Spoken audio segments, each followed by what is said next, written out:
Jésus m'a aimé. Mon Jésus m'a aimé. Mon Jésus m'a aimé.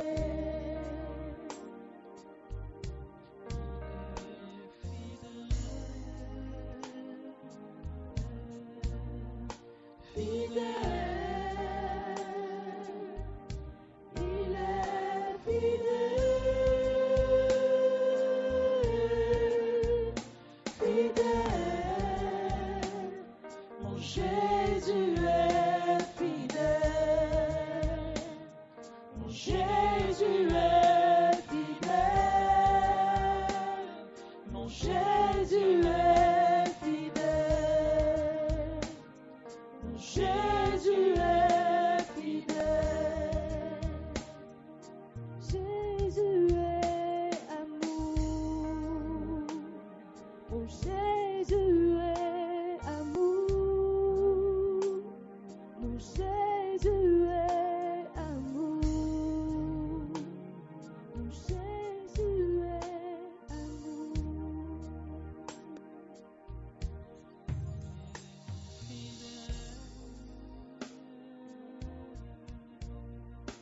Fidèle,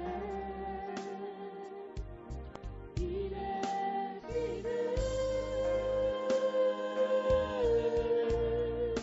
fidèle, mon Jésus est fidèle, mon Jésus est fidèle, Jésus est fidèle. Mon Jésus est fidèle.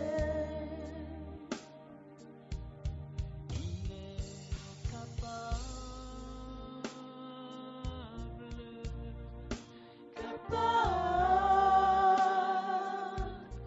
il est capable,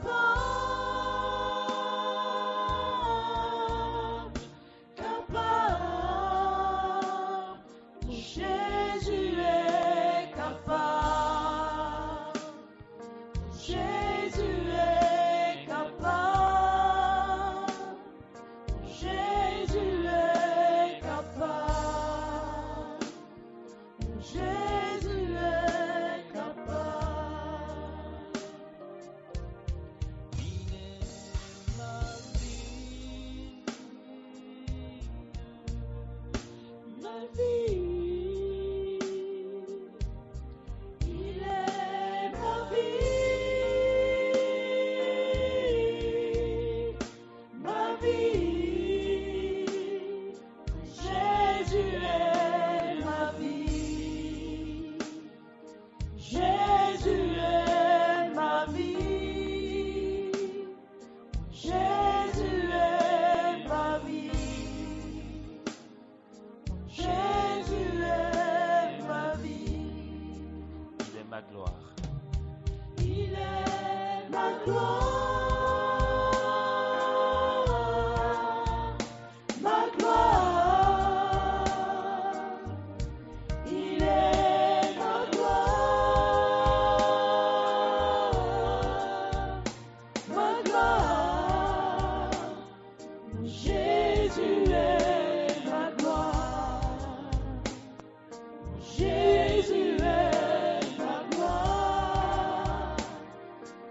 Jésus est fidèle.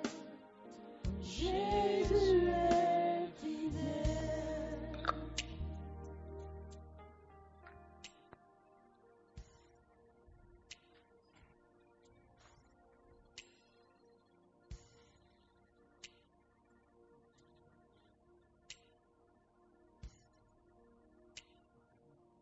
Du prophète Isaïe, la finale du chapitre 52 et le chapitre 53.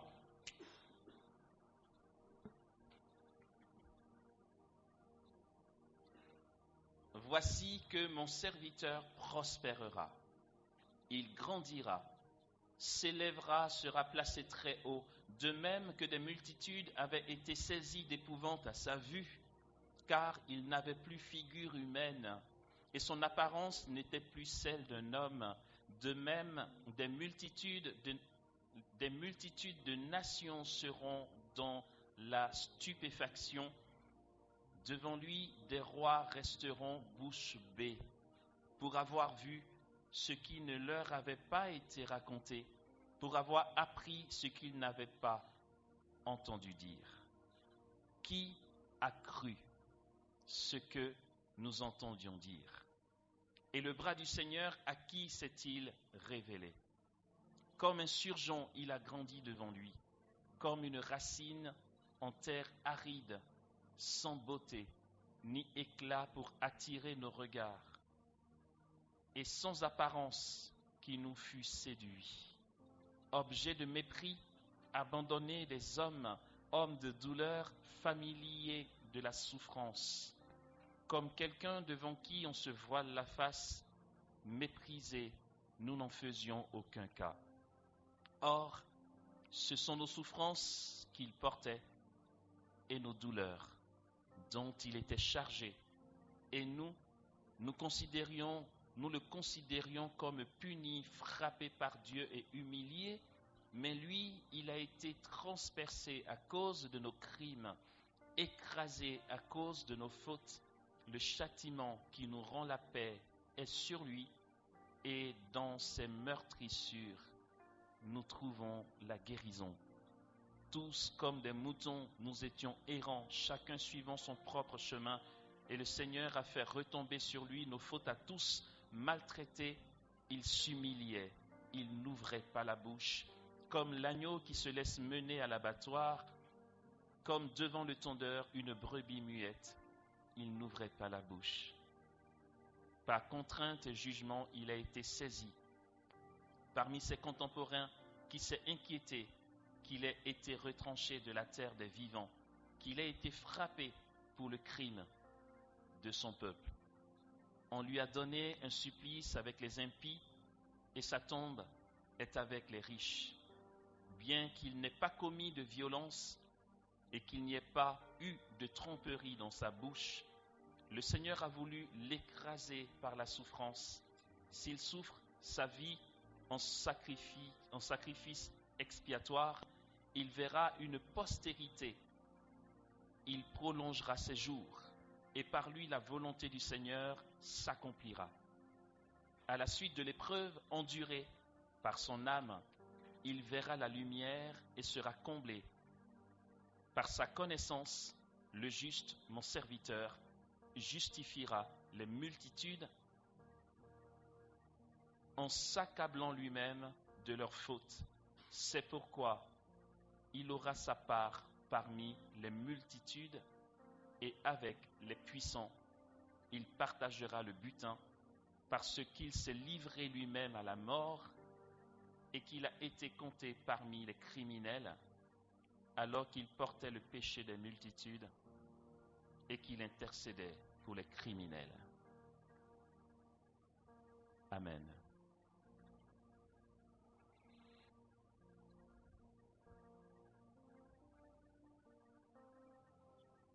Quand on mourra,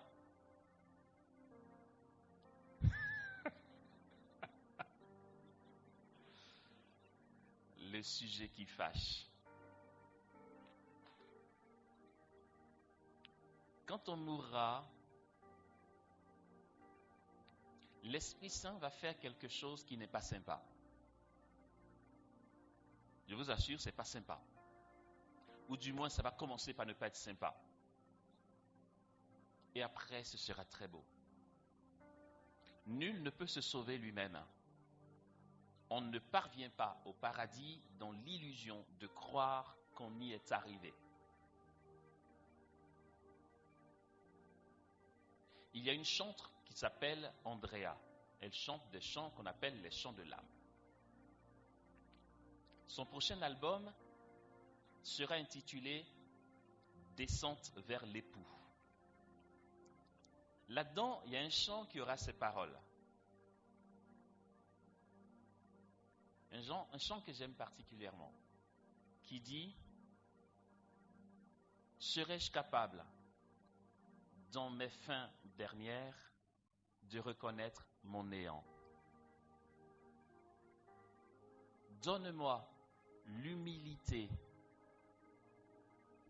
d'accepter d'être admis au paradis sans avoir réussi. » Ça demande de l'humilité. Beaucoup d'âmes s'attardent au purgatoire par manque de pauvreté. On aimerait pouvoir présenter à Dieu ce qu'on a géré, voyez. Jésus, tu vois, j'ai fait ci, j'ai fait ça. Il y en a un qui est une parole pour nous, c'est le larron. Il n'a rien fait. Non, mais pour le coup, on dit que Dieu est juste, mais là, il n'est pas juste. Non, mais il y a un tas de gens qui ont fait chemin de croix, ils se sont confessés, ils ont marché sous le soleil, ils sont au purgatoire. Lui, il n'a rien fait de tout ça. Il dit, Seigneur, souviens-toi de moi. Jésus dit, ben on y va. Seigneur, attends, c'est quoi le truc? Mais parce que, voyez, cet événement-là est très parlant. Pour accéder au paradis, il faut accepter d'être accueilli au paradis sans avoir réussi. Si en lieu et place de dire Seigneur, souviens-toi de moi et sauve-moi, tu dis Seigneur, regarde, attends, quand même, j'ai prié le rosaire 2 fois par mois. Tu verras que ça va pas bien loin. On est sauvé par pure miséricorde. Il y a une parole très dure de l'apôtre Paul qui dit « Car Dieu a enfermé tous les hommes dans la désobéissance afin de faire à tous miséricorde. » Point. Afin que nul n'aille se glorifier. Serais-je capable dans mes fins dernières de reconnaître mon néant, mon rien? Donne-moi, Seigneur, l'humilité d'accepter d'être admis au paradis sans avoir réussi. Alors quand on mourra, le truc pas sympa que le Saint-Esprit va faire, c'est qu'il va mettre à nu notre misère. C'est le rôle du Saint-Esprit. Ce que tu penses que tu es comme pécheur aujourd'hui, c'est encore rien, tu n'as encore rien vu. Tout sera dans la transparence. Je parlais avec une sœur en Christ, on parlait de ça, et puis il dit, tout sera à nu. Jésus dit, tout ce qui est caché sera découvert dans la lumière. Je veux dire, tout le monde verra tes crasses, tu vois. Tous les petits secrets, les messages secrets qui sont dans ton WhatsApp et tout, tout sera là.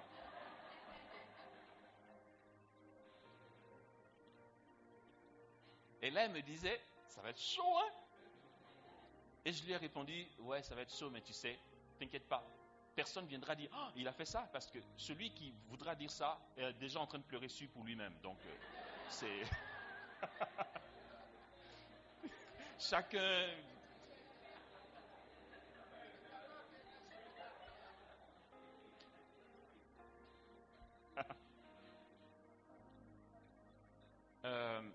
Alors du coup, ce que je raconte là, c'est le pape Benoît XVI qui le dit. Tout sera découvert. Il n'y aura pas de zone d'ombre. Tu vas voir ta misère, elle sera énorme. Et tu ne peux pas ne pas la voir parce qu'en fait, tu ne peux pas comparaître devant la sainteté de Dieu sans voir ta noirceur. Et là, la tentation sera de démissionner. de dire, ok, Seigneur, laisse tomber, c'est même pas la peine parce que c'est catastrophique. Et le même Esprit Saint qui mettra en lumière ta misère, Dieu est transparent. Tout sera là. Le même Esprit Saint, aussi réellement qu'il te fera voir ta misère si fort, dans le même instant, il te manifestera la profondeur de la miséricorde de Dieu. Et c'est là où interviendra Jésus. Tu verras, comme dit l'apôtre Jean, comme un fils d'homme. Il sera comme toi. Et il va te tendre la main et il va te dire, ce que tu vois là, c'est vrai, ouais. Tu es plein de misère, c'est pas faux. C'est la réalité. Mais tu sais, j'ai assumé tout ça. Donc si tu veux, viens. C'est ce qui va se passer là-bas.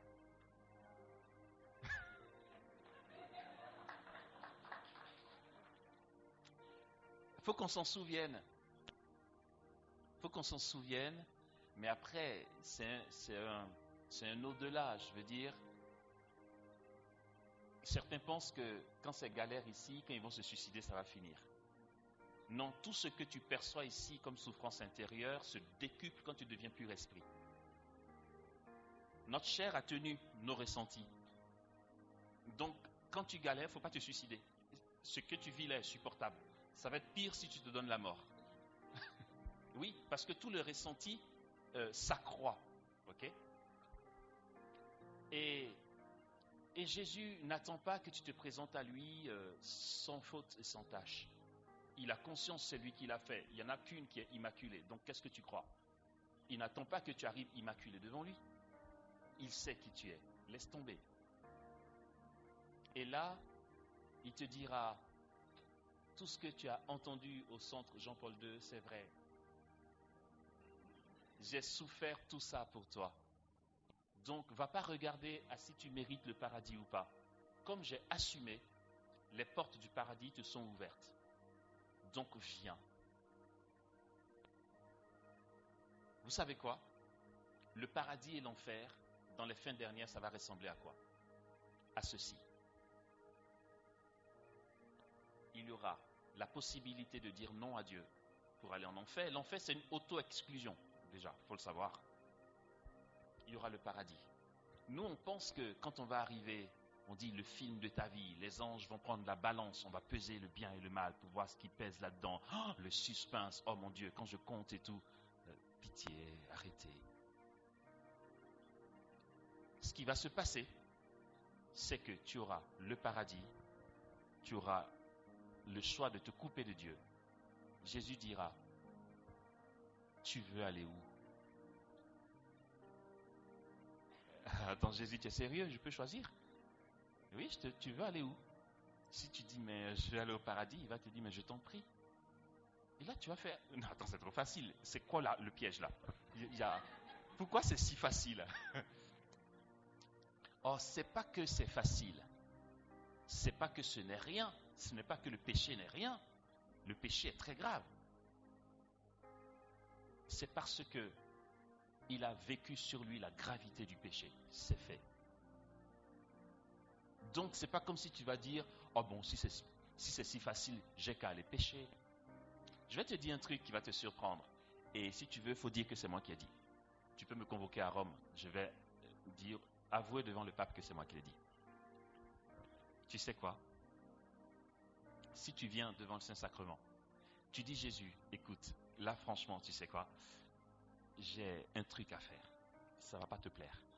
C'est un péché très noir. Je veux y aller. Et puis au retour, je vais me confesser. C'est tout. Bénis-moi. Tu sais ce que Jésus va faire ? Il va te bénir. Et tu lui diras, quand je viens demain, je me confesse et c'est fini. Il te dit, si tu viens demain que tu te confesses, c'est fini. Je suis sérieux. Ah ouais, Amos, on peut faire... Mais oui, on peut le faire. Tout ce qu'il va te dire en plus, c'est pourvu que tu reviennes. Non, mais ce n'est pas le problème. Sa crainte, c'est quand tu vas aller faire ton péché. Mon chéri, le péché a ses conséquences. Donc, j'espère juste que tu reviendras. Parce que Jésus ne serait pas dans la dynamique de oh, tu as osé faire ça, tu es parti pécher, tu m'as trahi. Pardon, mais il s'en fiche de ça. Sa seule angoisse, est-ce que tu reviendras? Donc, ok, mon chéri, ma chérie, tu peux y aller. Pourquoi je te déconseille d'y aller, c'est que tu peux ne pas revenir. Parce que tu ne peux pas jouer avec un gouffre si noir des ténèbres. C'est tout. Mais tant que tu reviens, moi, ma miséricorde est là pour t'accueillir, il n'y a pas de problème. Maintenant, tu fais ce que tu veux. Si tu veux mon avis, je te déconseille d'y aller. C'est pas que si tu y vas, je vais t'en vouloir, je ne t'en voudrai jamais. De toute éternité, je ne t'en ai jamais voulu. Donc, n'y va pas parce que c'est dangereux. Ce qu'il y a de très beau dans ce dialogue, vous savez, parce que ce qu'il y a de plus grave, c'est l'oubli de Dieu. Ça plaît tellement à Jésus que tu viennes lui dire, Jésus, j'ai envie de pécher. Bénis-moi. Qu'est-ce qu'on dit à la confession? Mon Père, bénissez-moi car j'ai péché. Vous trouvez ça logique? Bénir, ça veut dire quoi littéralement? Ça veut dire du bien. Donc, allez, redisons-le. Mon Père, dis du bien de moi car j'ai péché. C'est ça. N'hésitons pas, parce que de toute façon, ne nous voilons pas la face. On est tous de super bonne volonté, mais on a tous nos tentations qui nous talonnent. Le truc, c'est que quand on sait qu'on va faire quelque chose de mal, on n'ose pas regarder Jésus. Parce qu'on a le regard honteux et troublé. Et ça, c'est le démon qui nous ment. Ayons l'audace. Si nous voulons un jour, dans l'au-delà, avoir l'audace de dire je rentre au paradis, c'est ici que ça commence. Aie l'audace de dire à Jésus,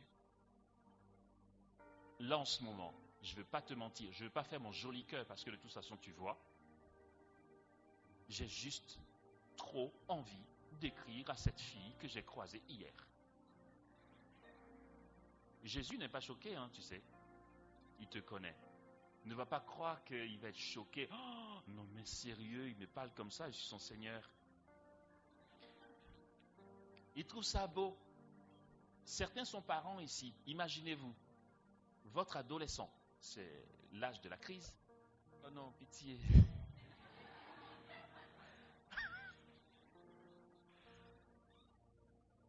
Le pire, c'est que je n'ai même pas recommencé ce qui est prévu pour cette deuxième partie. Votre adolescent sait que quand il va sortir, il va aller boire de l'alcool alors qu'il est mineur avec ses amis. Il a tellement peur de votre réaction qu'il préfère vous le cacher. Et il vous ment. Qu'est-ce que vous préférez? Non mais sérieusement, qu'est-ce qui fait plaisir à un parent? Que son fils lui monte et se cache et saute la clôture pour aller boire parce que l'enfant sait que tu ne seras jamais d'accord? Ou un adolescent qui vient te dire, papa, ce soir j'ai vraiment envie de picoler. C'est tellement touchant. Tu peux essayer de le dissuader, mais déjà, tu te sens considéré. Ton fils te fait confiance. Il s'ouvre à toi. Tu sais où il va. Même si tu n'es pas d'accord, tu sais qu'il y a une relation. Contrairement à l'adolescent qui va te dire « je vais étudier avec mon ami » et qui revient qui est complètement ivre. Non seulement il est ivre, mais en plus il t'a menti. Alors, du coup, tu es largué. Tu te dis, s'il m'a menti, qu'est-ce qu'il fait d'autre? Alors qu'il t'a dit, papa, je sais que tu ne vas pas aimer. Mais allez, ça va, c'est bon, on est le 31 décembre. Je suis mineur, mais tous mes potes font ça. S'il te plaît, bénis-moi, je vais aller boire. Je ne vais pas exagérer, mais j'ai envie de boire. Même si tu lui dis, n'y va pas, et qu'il te fait la tête et qu'il est parti quand même, c'est moins douloureux que s'il te ment. Il nous faut avoir cette relation avec Jésus. Il veut être notre ami de chaque jour. Et moi, ce que je fais, c'est que quand je n'ai pas envie de prier, je sais que mon heure d'oraison est arrivée et j'ai tout sauf envie. oui, ce qu'on a tendance à faire, c'est de fuir la présence de Jésus parce qu'on sait qu'on n'a pas envie de prier et qu'on en a honte. Ce que je fais et que je m'impose de faire, c'est que je vais dans sa présence et je dis Jésus, j'ai pas envie de prier.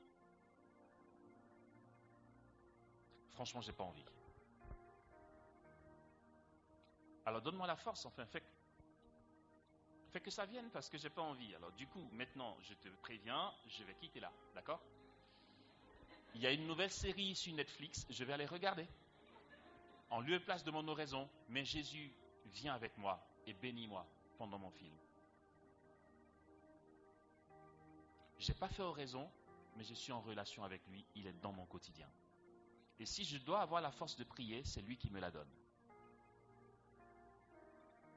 Ils regarderont vers moi celui qu'ils ont transpercé. Quelle manière mystérieuse, chante Andrea, as-tu, Seigneur, d'aimer?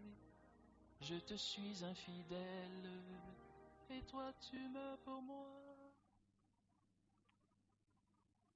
Le premier couplet dit, j'oublie, c'est quoi déjà?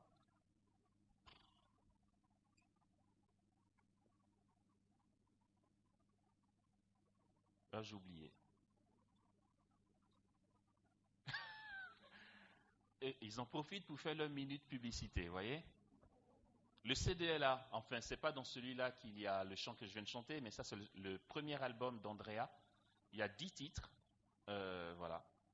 Ah tiens, c'est curieux, je ne sais pas si vous le connaissez, c'est marqué Andrea chante les compositions d'Amos Stéphane Dibi. C'est curieux. C'est qui celui-là? Voilà, ça c'est un CD d'Andrea. Elle a une très belle voix. Ça vaut vraiment le coup. Allez, le temps court, il faut que je continue. Ok.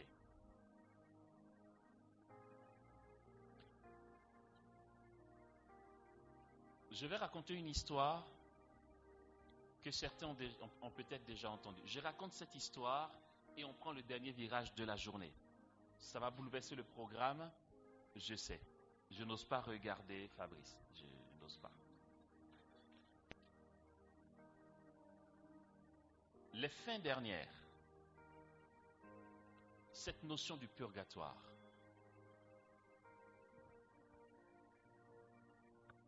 Je sais que beaucoup la connaissent parce que je ne m'interdis pas de la raconter. Si ça peut nous disposer à la rencontre de notre Seigneur, c'est bien. Non, mais parce qu'on a tendance à se dire, la venue en gloire de Jésus, c'est peut-être aujourd'hui ou demain, mais ça m'étonnerait. Donc, allez, une dernière petite affaire, après je vais me convertir. Mais vous savez il y a ce qu'on appelle la venue particulière de Jésus. Il ne viendra peut-être pas dans sa gloire aujourd'hui, mais peut-être que moi, je mourrai aujourd'hui. Ça sera pour moi une venue du Seigneur. Donc c'est bien qu'on se prépare tout le temps. C'est Sœur Emmanuelle de Medjugorje, de la communauté des Béatitudes, qui raconte cette petite histoire en partant des écrits de Maria Sima. Je ne sais pas si vous avez déjà entendu ce nom, qui a la visite des âmes du purgatoire. Sur la base de ce qu'elle raconte, Sœur Emmanuelle a habillé une histoire disant que le purgatoire ressemble à ceci. Jésus a dit, en vérité, je vous le dis, certains ici ne connaîtront pas la mort quand le Fils de l'homme viendra. Bon, je préfère même pas y penser. Je ne sais pas à quoi il pensait quand il a dit ça. Ça fait 2000 ans que ceux à qui il parlait sont morts. Il n'est toujours pas venu, mais ce n'est pas grave. Il va nous expliquer après. C'est l'époux qui vient, d'après la parabole de Jésus. Sœur Emmanuelle raconte cette histoire. Je passe sur son histoire et je rajoute la mienne pour compléter son histoire. C'est une fiancée qui attend son fiancé. Son fiancé est en voyage, il doit venir. Bientôt. Elle ne sait pas quand, mais bientôt. La fiancée, comme vous et moi, tient la maison propre. Elle fait tout, dès qu'il y a un petit truc qui est sale, elle lave parce que le fiancé peut arriver à tout moment et c'est bientôt. Et puis, elle fait l'effort d'entretenir la maison. Et il n'est pas venu hier. Il est presque minuit aujourd'hui, il n'est pas venu. Est-ce qu'il viendra demain? Un jour passe, 2 jours passent, 1 semaine, 2 semaines, 1 mois, 2 mois, 9 mois, 1 an, 2 ans. Elle relâche. L'entretien de l'appartement, allez, coup-ci, coup-ça. Il n'est pas venu depuis 2 ans, ça m'étonnerait qu'il vienne aujourd'hui. Donc la vaisselle, je ne la fais pas. Je suis fatigué, je vais dormir. Allez, voilà. Elle relâche. Et d'un coup, alors qu'elle ne s'y attend pas, on sonne. Elle regarde dans l'œil de Judas.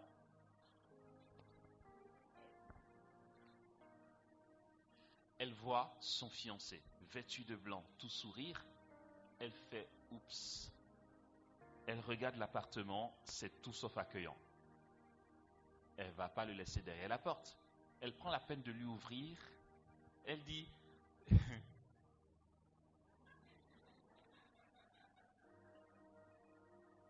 chérie, t'es pas heureuse de me voir? Non, c'est pas ça, enfin.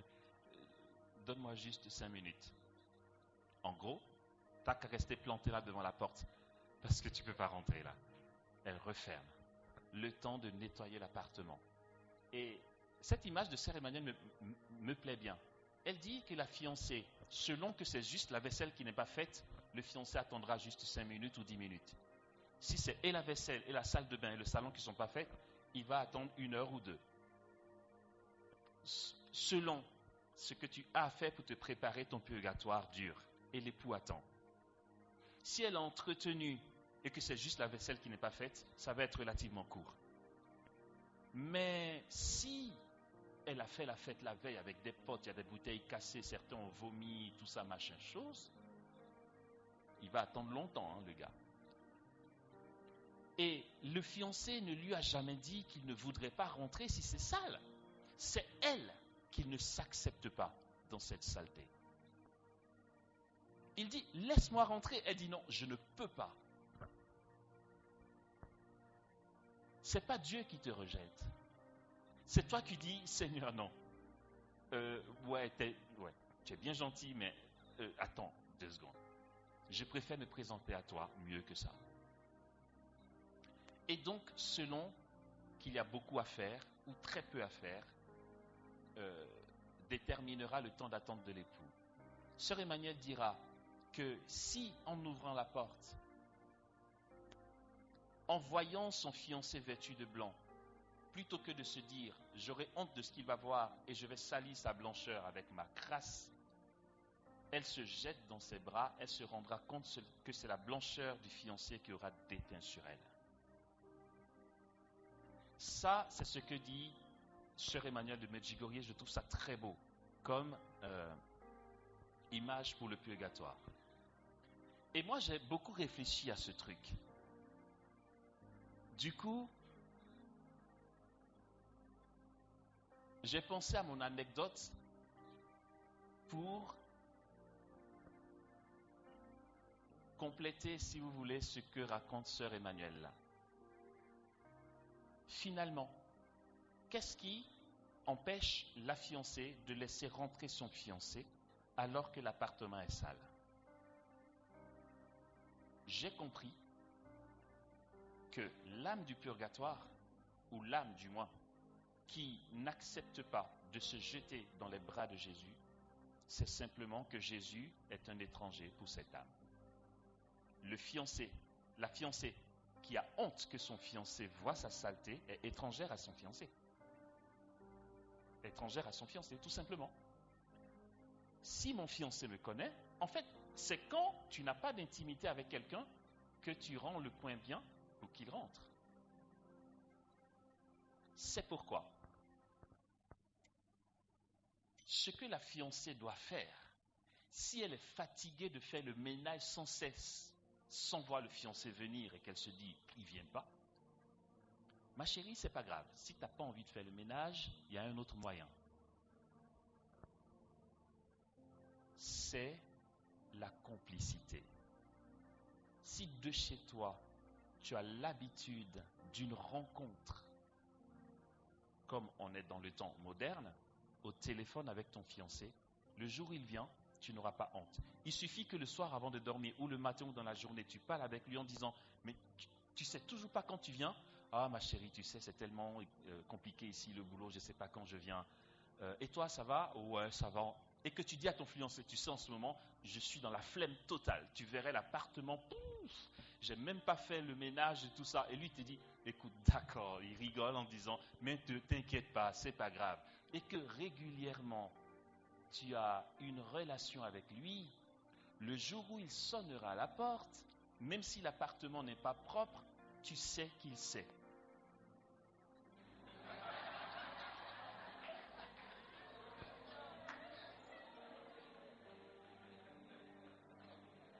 Du coup, tu lui dis, oh chérie, tu es là. Désolé, c'est pas très joli. Tu peux rentrer. Mais parce que tu ne rougis pas. Pourquoi? Parce que tu le connais et il te connaît. Je connais mes brebis et mes brebis me connaissent. On n'a pas d'intimité avec Jésus. Du coup, le jour où on comparaît devant lui, c'est un parfait étranger. Et on veut juste l'impressionner avec quelques trucs, on cache, tu prends la poussière, tu fais ça. Mais parce qu'il t'est étranger. Or, cet entretien-là, c'est quoi? Ça s'appelle le sacrement de réconciliation. Si régulièrement tu y vas et que tu dis, bénissez-moi mon Père car j'ai péché. Voici que je n'ai pas fait la vaisselle. Et puis, je n'ai pas tiré la chasse d'eau. Et puis, la salle de bain, ça pue. Bénissez-moi. De te confesser chaque fois. Et dans le sacrement, c'est le Christ qui agit. Il sait. Mon péché récurrent qui revient chaque fois, je n'en rougis pas. Non mais tu t'imagines, si je suis kleptomane, arrivé au ciel, Jésus va dire, tu es kleptomane toi? Je vais dire, mais quoi, t'es pas au courant quoi?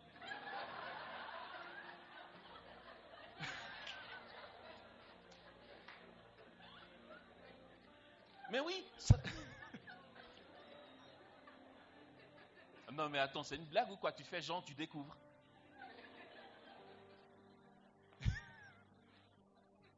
Allez Jésus, tu me prends ou pas au paradis? Parce que c'est bon, arrête de... Ouais, allez, c'est une blague, je sais bien que tu es kleptomane, allez, viens-y, on y va. C'est fini. Jusque-là, frères et sœurs, le problème n'est pas du côté du bon Dieu. Nous fuyons sa présence. Et ça, c'est le travail du démon qui nous ment. Il te dit, tu as fait ça, Céline. Oh. Non, mais je te promets, il ne vaut mieux pas aller à l'adoration. Hein. Parce que tu serais hypocrite là. Hein. Tu vas faire quoi, Céline? Jean, Jésus, je t'adore, je t'aime, alors que tu viens de faire ça. Oui, c'est vrai. Et puis on n'ose pas. On préfère laisser passer le temps. Souvent, on ne s'est même pas confessé. Hein. C'est simplement que le temps est passé. On a moins de culpabilité. Et on pense qu'on peut venir. Comme dit un aîné dans la foi, quand tu as un coup dur, le monde semble tellement s'écrouler, mais tu en reparles 2 ans plus tard en disant, oh, il y a 2 ans, qu'est-ce que j'ai souffert? Et il dit, ah, donc c'est passé 2 ans plus tard. Mais si ça doit passer 2 ans plus tard, pourquoi ça ne passe pas tout de suite? Ça va de toute façon passer. Tout passe, dit Thérèse d'Avila. Dieu demeure. Tout ce qu'on a vu là, regardez ce que le Christ a souffert pour nous. Et puis nous, on se juge encore. On a un regard trop sévère sur nous-mêmes. Lui, il ne l'a pas, ce regard sévère sur nous.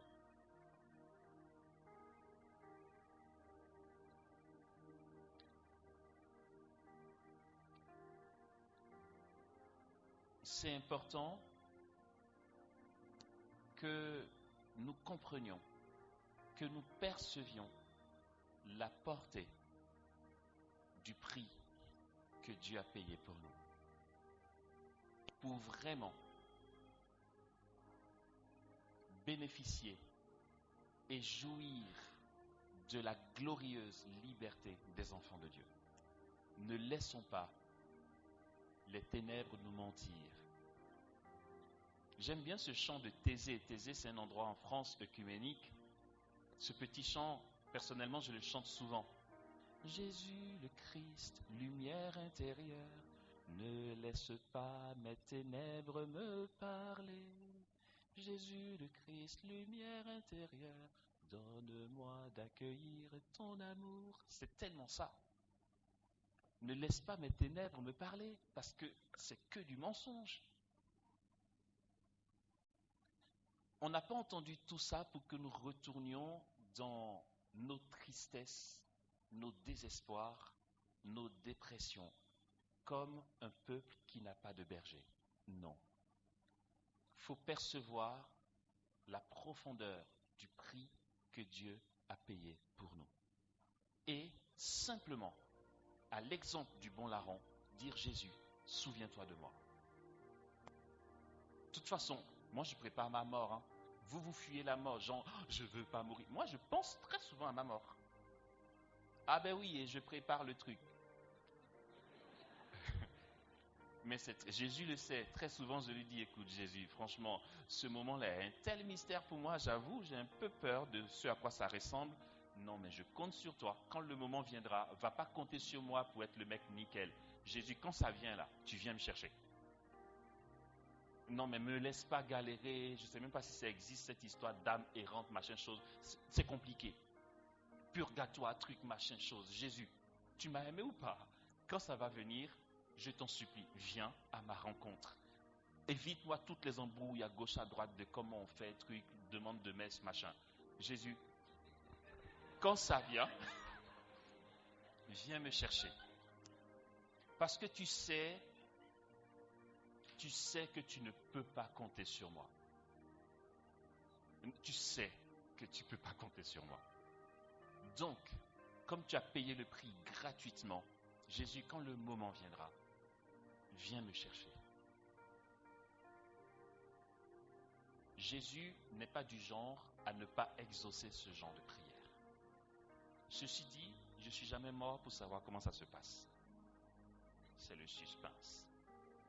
Je m'appuie sur la confiance en sa miséricorde. Il m'exauce ou pas, même moi, je n'ai rien à perdre à lui faire cette demande. Je vais dire audace pour audace, autant être audacieux. Je sais que tous les hommes, il paraît que tous les hommes passent par le purgatoire, il y a machin chose. Je dis Jésus, je crois ce que je veux croire, je parle comme Thérèse de Lisieux. Jésus, moi, j'ose te dire, quand le moment va venir, viens me chercher. Je ne veux même pas savoir si j'ai été digne, si j'ai des grâces. Viens et prends-moi avec toi. Point. J'y pense très souvent, à ma mort. Je médite tellement dessus que finalement, ça commence à se renverser. Le jour de ma mort devient une rencontre heureuse pour moi. Après, je ne sais pas comment ça va se faire. Est-ce que c'est un camion qui va m'écraser, ça fait mal, tout ça, je ne sais pas. Mais le principe de le rencontrer, je ne veux pas que ce soit une angoisse pour moi. Que ce soit une rencontre d'amour, un bonheur. Si on me dit tu pars bientôt, plutôt que de dire oh, qu'est-ce qui m'attend, que je sois dans la joie de le voir enfin. Donc, tu te rends compte, celui qu'on a adoré dans le Saint-Sacrement, tu vas le voir, tu vas voir le paradis et tout. Yes! Non, c'est trop bien, ça change la donne. Ça change complètement la donne. Et là, il ne s'agit pas de dire, allez, je vais serrer les fesses pour être irréprochable. Je ne serai jamais irréprochable. Alors pour ça, je me fais coacher par le bon larron, d'accord? Je lui dis, viens avec moi, sois mon coach. Pour que, sans rien attendre, j'écris vers lui. Il y a une similitude, une ressemblance entre le bon larron. Vous allez voir comment c'est deux extrêmes, pourtant c'est la même grâce entre le bon larron et la Vierge Marie. Ils sont camarades.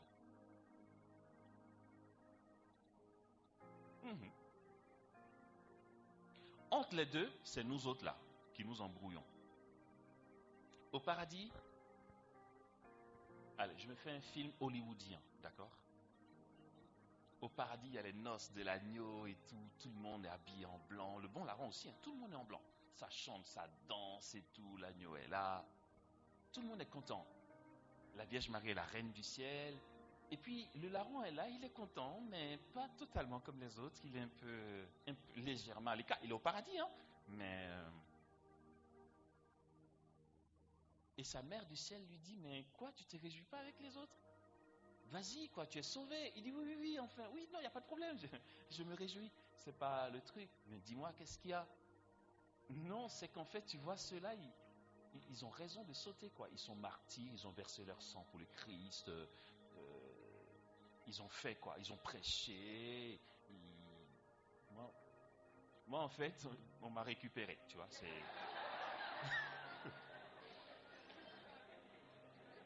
Donc, je sais pas trop si je peux aller sauter avec eux, quoi. Je veux dire, s'ils me disent, oh, toi, tu fais quoi, là?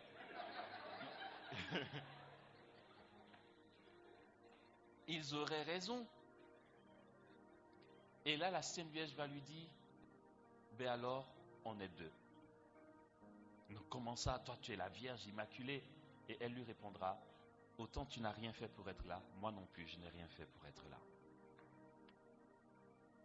Je suis conçu immaculé. Quand on m'a conçu, Dieu a voulu que je sois immaculé. J'ai rien fait. Il m'a récupéré. Récupération pour récupération, c'est moi. Donc, alors mon grand, tu n'as rien fait pour être au paradis? Eh bien moi non plus. Ben comme ça, allez, viens, je t'invite à ma table, on va picoler ensemble. On est ensemble. Eux, ils sont martyrs, tout ça, c'est vrai, c'est admirable. Vraiment, ils ont géré. Moi, la reine du ciel, j'ai rien fait. Toi, tu n'as rien fait non plus. Tu es mon camarade, on y va. Il y a une similitude entre les deux. Don de Dieu, gratuit pour tous les deux.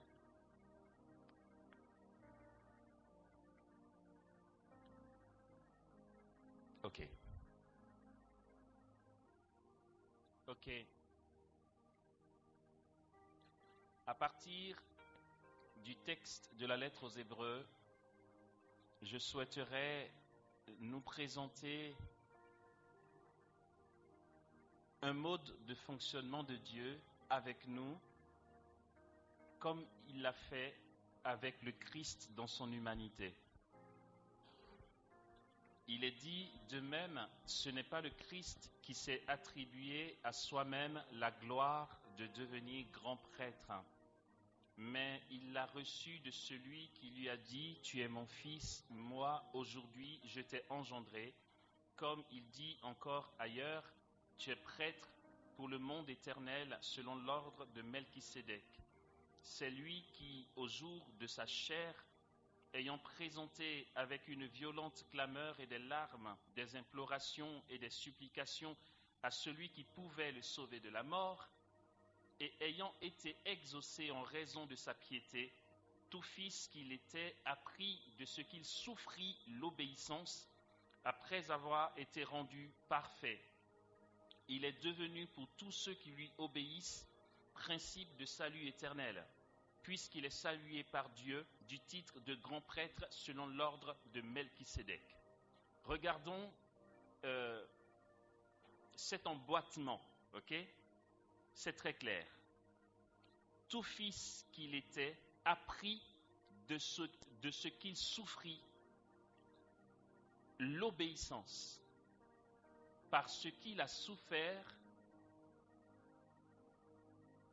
il a été donc obéissant, ou du moins parce qu'il a été obéissant, il a souffert. Après avoir été rendu parfait, je nous ai dit tout à l'heure que il faut entendre dans ce mot perfection le fait d'être rendu grand prêtre. C'est l'obéissance qui lui donne d'être rendu parfait par la souffrance.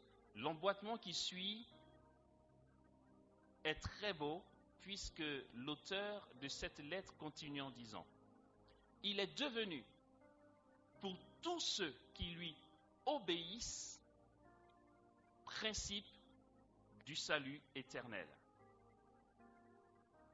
Lui-même a obéi, ça lui a donné de recevoir de Dieu le titre de grand prêtre, et parce qu'il a obéi, il a connu donc la souffrance rédemptrice aussi.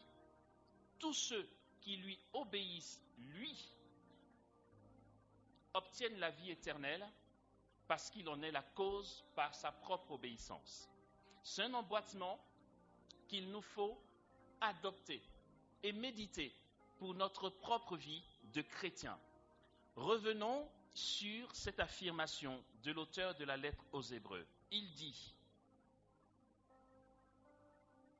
ayant présenté avec une violente clameur et des larmes, des implorations et des supplications à celui qui pouvait le sauver de la mort, et ayant été exaucé.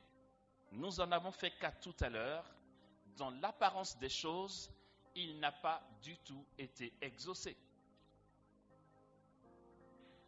Le tirage est porté sur ce verset.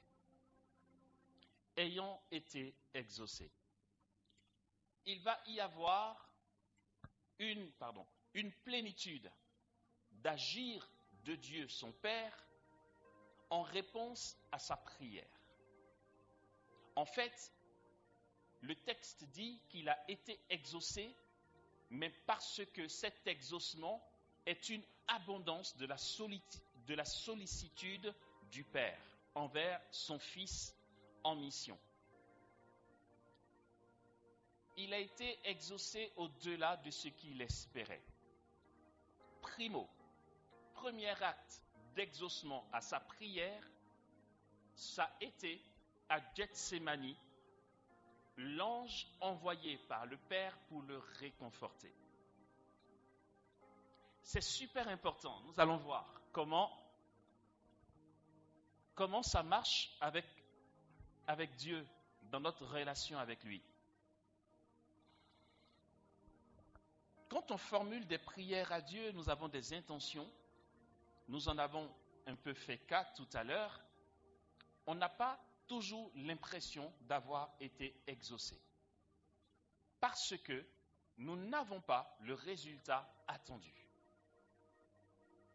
Le Seigneur ne rejette aucune prière.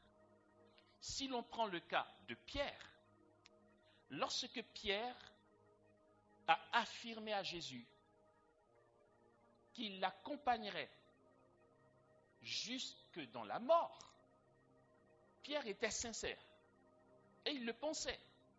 Il ne le disait pas pour flatter Jésus, non, pas du tout. Il le pensait vraiment, il le disait de tout son cœur. Quand le moment est venu, il a régné son maître jusqu'à 3 fois. Ce que nous désirons, Dieu seul nous le donne, au-delà de ce que nos pensées très limitées peuvent nous servir.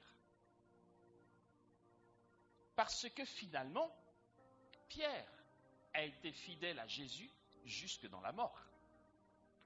Pierre est mort pour Jésus. On croit.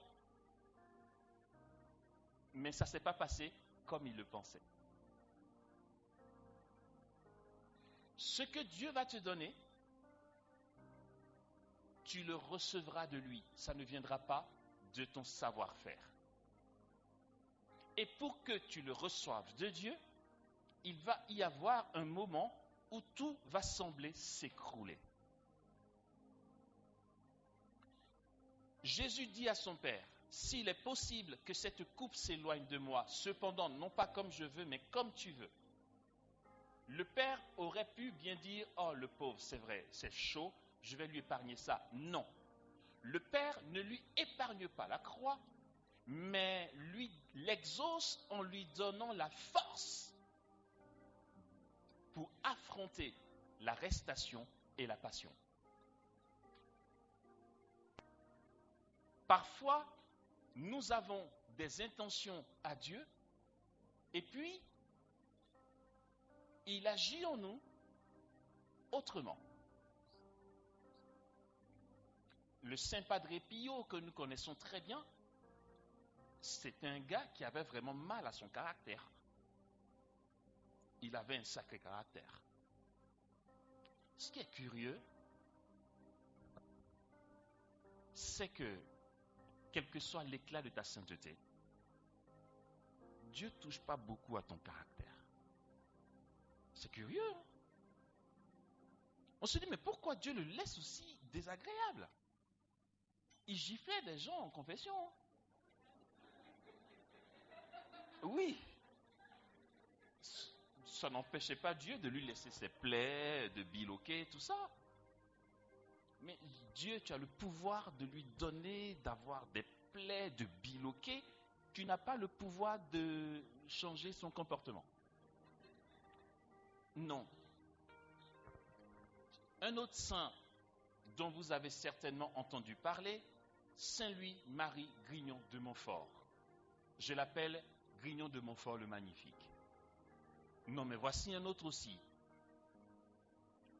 Quand j'étais en Bretagne, en France, on était à Iffindic.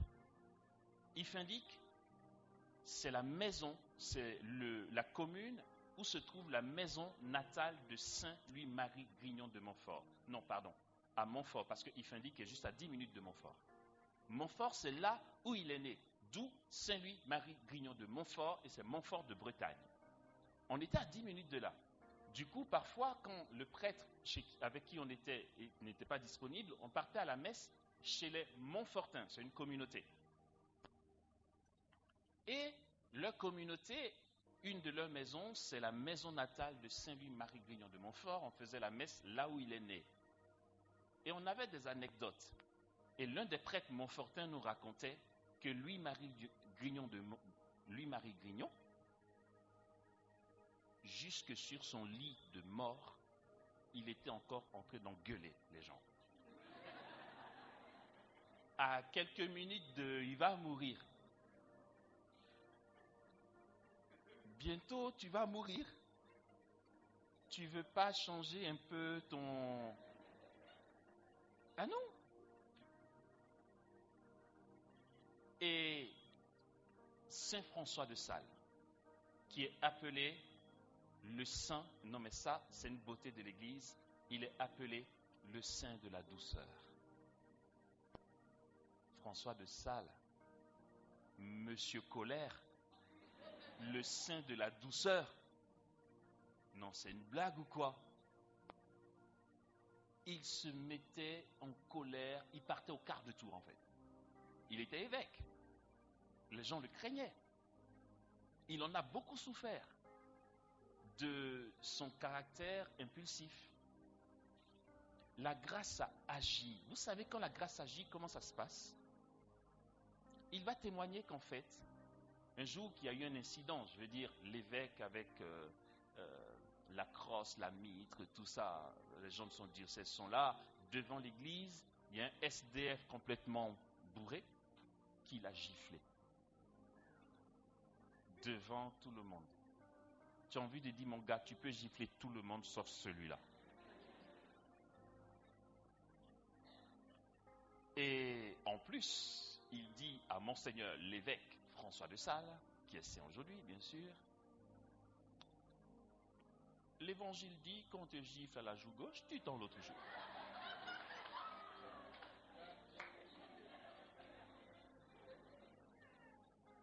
Ça bouillonnait à l'intérieur. Il a dit au SDF, oh que oui, ce que je suis censé faire, je sais, mais ce que je vais faire, je ne sais pas.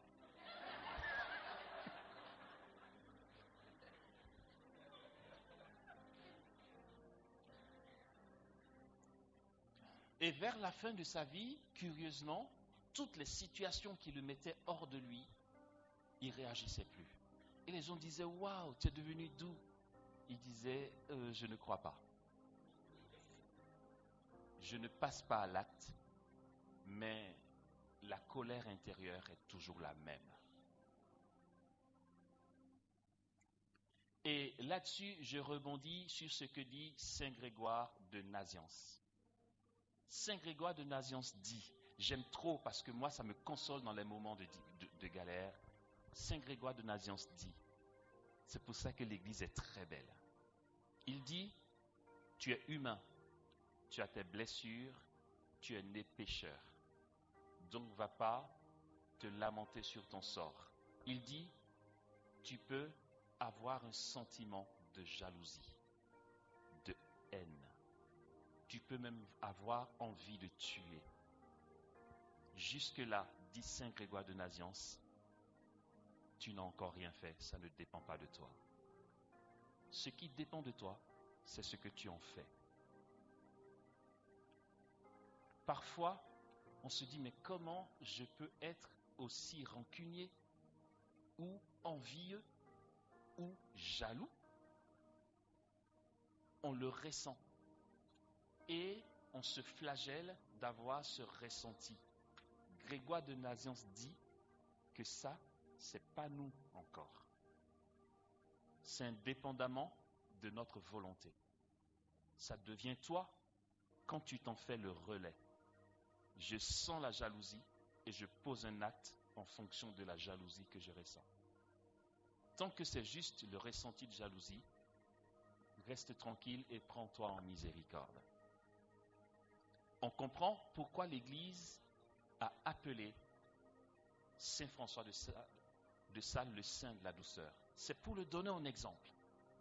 C'est pas dit que vers la fin de sa vie, il ne ressentait plus la colère. Il ne passait plus à l'acte. Et là, on va dire, mais Seigneur Dieu, pourquoi tu ne m'enlèves pas ce ressenti, que tout soit réglé? Saint Augustin dira que si tu le comprenais, il ne serait plus Dieu. Il est bizarre, il est trop bizarre. Et il a exaucé le Fils, non pas en lui épargnant la souffrance de sa passion, en le réconfortant. Premier point d'exaucement de Dieu envers son Fils, qui a crié vers lui. Deuxième exaucement. Il a supplié, dit ce texte, celui qui pouvait le sauver de la mort. Dans l'apparence des choses, il est vraiment mort. C'est que ce que tu craignais, est arrivé. Mais Dieu, quand il agit en toi, va plus loin. Parce qu'en réalité, l'auteur de la lettre aux Hébreux a raison de le dire. Parce qu'il a réellement sauvé son serviteur de la mort, non pas une mort clinique comme on peut en avoir peur, il a sauvé en lui donnant la force d'entrer dans sa passion, à mourir pour détruire définitivement la mort. Et grâce à sa mort, nous ne mourrons plus de la mort éternelle. Comme dit Thérèse de Lisieux, non, je ne meurs pas, j'entre dans la vie.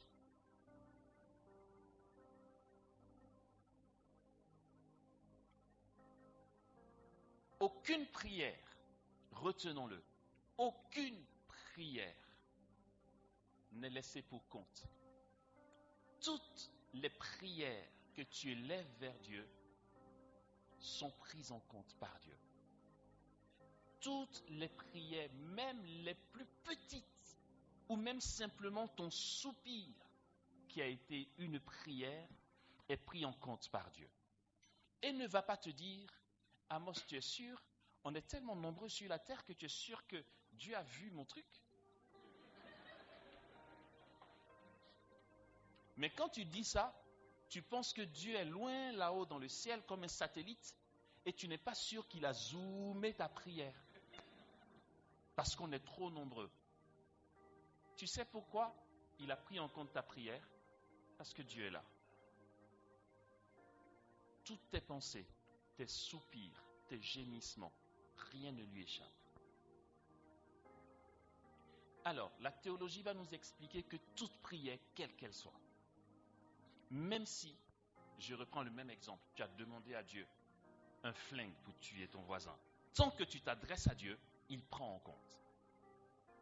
Il ne te donnera pas le flingue pour tuer ton voisin. Il a pris en compte ta prière il te donnera la grâce de ne plus haïr ton voisin.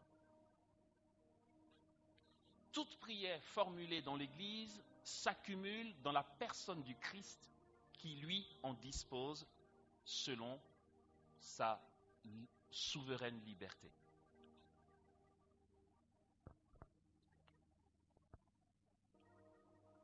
Une personne qui est morte en odeur de sainteté, qui s'appelle Yvonne Aimée de Malétroit. Elle n'est même pas encore vénérable. J'en parlais avec les frères de l'équipe là, hier, à table. Mais avec tout ce qu'elle a vécu de très fort, pourquoi elle n'est pas sainte encore? Elle n'est même pas encore vénérable. Je veux dire, Jean-Paul II est mort longtemps après elle. Il a été vénérable, bienheureux, saint. Mère Teresa a traversé tout ça, elle est sainte. Yvonne Aimée pas encore. En sachant que Mère Yvonne Aimée de Malétroit est celle, dit la Congrégation pour la doctrine de la foi et le Père René Laurentin, est celle qui a vécu à elle seule tous les états mystiques de tous les mystiques de l'Église réunis. Et elle n'est même pas encore vénérable. Alors les frères et sœurs me disaient, mais pourquoi? Oh, c'est très simple, tu sais. Si tu veux être très vite canonisé, il faut avoir une vie chrétienne de charité très light. C'est facilement discernable. Mère Thérèse a charité, on a discerné, toc toc, c'est bon. Jean-Paul II, grâce apostolique, pape, tout ça. Yvonne Aimée, avant de la canoniser, on va examiner chaque truc. Le pape émérite Benoît XVI, qui nous a devancés dans le ciel dernièrement, quand il était président de la Congrégation pour la doctrine de la foi, il s'est penché sur le dossier d'Yvonne Aimée, il a refermé. On va s'occuper des cas les plus simples d'abord, c'est trop. C'est pour ça qu'elle n'est même pas encore vénérable, c'est trop. Pourquoi je parle d'elle? C'est que la prière que nous formulons, rien n'est gaspillé. L'évêque qui répondait d'Yvonne Aimée à Malétroit discutait avec le père Paul Labutte, un de ses petits frères, un petit frère d'Yvonne Aimée, qui lui aussi est mort il y a à peu près 4 ans. Il discutait et l'évêque disait au père Paul Labutte, elle a une vie quand même assez extraordinaire. C'est trop, c'est vrai que c'est trop. Yvonne Aimée, c'est super trop. Je veux dire, j'ai un bouquin d'elle écrit par le père Paul Labutte, parce qu'il a souvent été avec elle, elle lui a raconté des anecdotes, il a écrit un bouquin, Yvonne Aimée, ma mère selon l'esprit. C'est épais comme ça.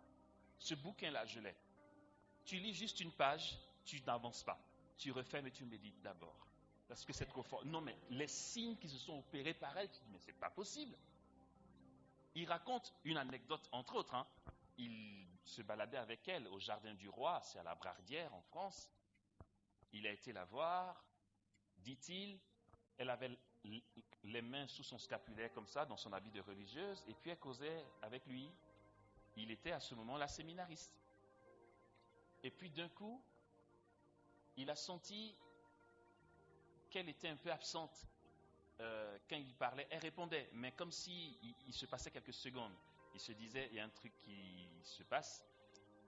Et non, mais dès que Fabrice bouge, je suis angoissé.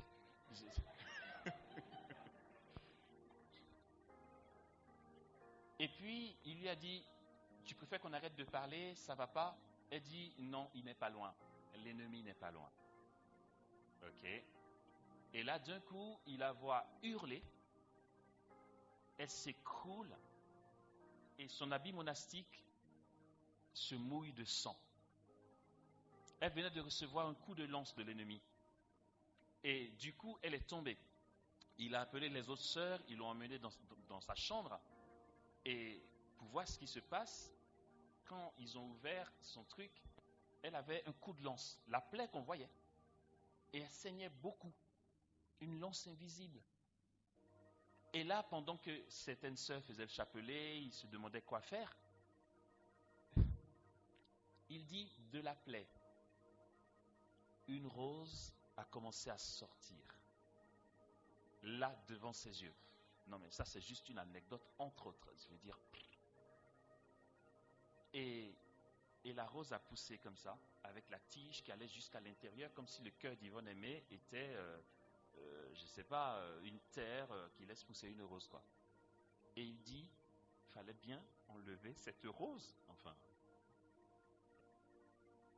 Quand ils essayaient d'enlever, il dit la rose avait des épines et elle hurlait. Et ça, c'est juste une ligne demi-page, le bouquin est comme ça. Une autre fois, enfin, il y en a tellement, elle est dans sa chambre, elle s'apprête à aller à l'office, je pense, elle s'habille, elle ouvre son placard, et elle sent un truc qui bouge du côté de son lit, tu vois, un peu comme quand tu as un chat et puis tu sens que ça bouge, sauf qu'elle n'a pas de chat, il y a un truc qui bouge. Qu'est-ce qui bouge? Elle se retourne, il y a un gamin sur son lit, un bébé, qui joue sur son lit, c'est l'enfant Jésus. Elle part, elle le prend, l'enfant Jésus lui sourit, il la bénit, et quand il fait ça, il devient une statue qui est là jusqu'aujourd'hui à Malétroit, dans une matière que les scientifiques ne connaissent pas. Elle a... Alors, bon, bref. Non mais, tu vois ça et puis tu dis, mais Jésus et nous, on t'a fait quoi? Je veux dire...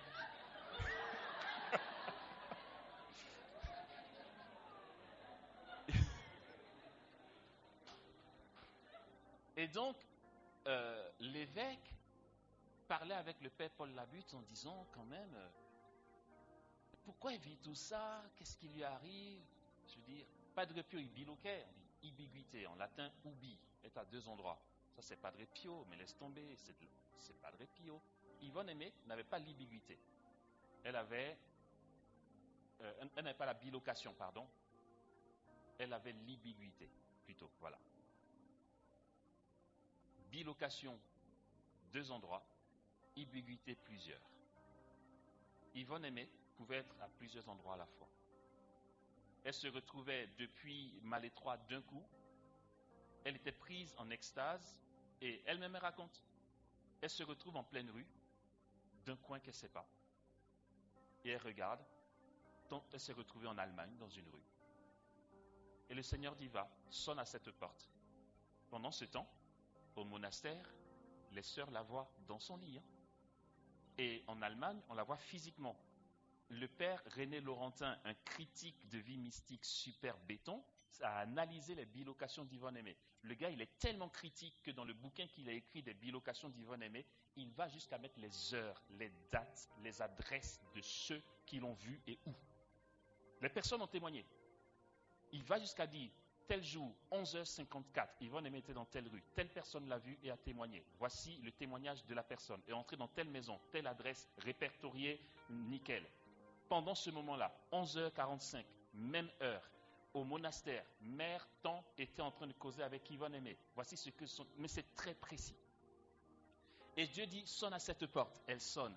Quand elle entre, il lui dit, ici, il y a, ça existe, des gens qui font des messes noires, qui profanent l'hostie. Jésus l'envoie chercher les hosties profanées. Jésus dit, rentre dans telle armoire, j'y suis. Tu me prends et tu retournes au monastère. Yvonne Aimée a été jusqu'à être tuée par quelqu'un qui faisait les messes noires. Elle est rentrée. Le gars s'est battu avec elle. Il ne voulait pas lâcher. Elle aussi a bagarré jusqu'à prendre Jésus. Et il a étranglé Yvonne Aimée. Il a étranglé jusqu'à ce qu'elle meure devant ses yeux. Quand il a voulu récupérer l'hostie, Yvonne Aimée n'était plus là. Ce même prêtre, des années plus tard, au moment de sa mort, le Seigneur l'a envoyé aux cheveux de ce prêtre qui blasphémait contre Jésus.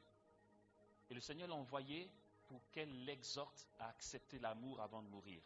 Quand Yvonne Aimée a apparu à son chevet, première réaction, mais je t'ai tué. Allez, c'est pas de ça que je voulais parler. Donc, ce qu'on découvre, c'est quoi? L'évêque et le père Paul Labutte parlent et l'évêque fait des recherches sur la vie d'Yvonne Aimée, sa généalogie, ses parents, ses grands-parents, etc. Et découvre, après c'est une déduction de l'évêque, c'est peut-être ça ou pas, moi je veux bien y croire. Vous savez quoi? L'arrière-grand-mère d'Yvonne Aimée était Mamie Rosaire. Elle faisait des rosaires en longueur de jour sans elle-même avoir bénéficié de son vivant, des retombées de ses rosaires. Elle avait l'impression de prier dans le vide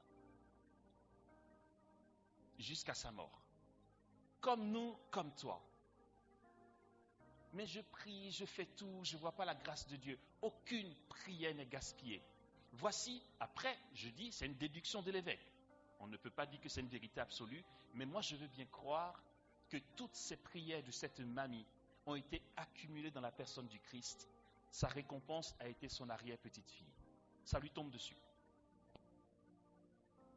N'hésitons pas à prier, ne nous décourageons jamais. Aucune prière n'est gaspillée, frères et sœurs. Ouais, je fais tout ce que je peux. Amos, je vois rien. Dieu m'a oublié. Dieu ne m'exauce pas. Et ça va 2 secondes. Ne sous-estime pas Jésus qui t'a aimé. Si ce n'est pas pour toi, ça sera pour quelqu'un d'autre. De ta famille ou pas. Ce que je dis souvent aux gens, on va dire, oh, purée, on a vu, il y avait une évangélisation, Amos est venu, quand il est passé avec des guérisons. Mais, pardon, je sais, c'est flatteur humainement, mais maintenant je suis tranquille. Grégoire de Nazianze dit, même si tu sens la vanité, c'est pas toi encore. Voilà. C'est ce que tu en fais. Et je m'interdis d'en faire quoi que ce soit, d'accord? Donc il y a toujours une satisfaction humaine à dessous avec notre chair mortelle qui nous fatigue. Mais personnellement, je fais l'effort de ne rien y faire. Pourquoi? Parce que je sais que l'Église est une. Tu ne peux pas t'approprier ce qui n'est pas de toi. Vous savez quoi? Quelque part dans le fin fond du monde, dans un monastère glacial, une sœur qu'on ne connaît pas est peut-être en train d'offrir ses souffrances du froid pour les missionnaires. Ça se trouve, quand j'ai prié que quelqu'un guérit, ça vient de là-bas. Et moi, comme un insensé, je vais croire que je suis quelqu'un. Non, mais c'est vrai. Quand on fait la liturgie des heures, on intercède pour les missionnaires. Vous pensez que ça se gaspille, ce truc?